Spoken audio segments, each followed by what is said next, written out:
when all of a sudden the wind hit me. And when the wind hit me, it felt good. And as the wind felt good, I mean, that's one of the five senses, right? Wow. Feeling good. Something made me feel good. It was soft. It felt good.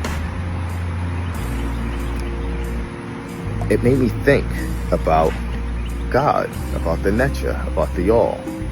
And in ancient Kemet, the symbol, the metal netta symbol for what we call the Necha, which people would liken to God, is symbolized as a flag.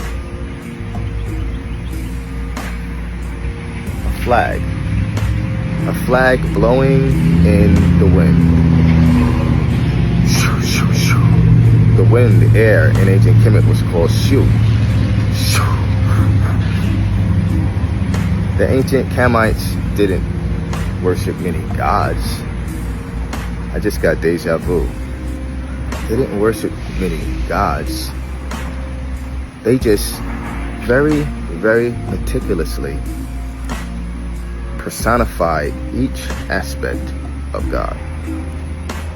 Different principles and fundamentals of God.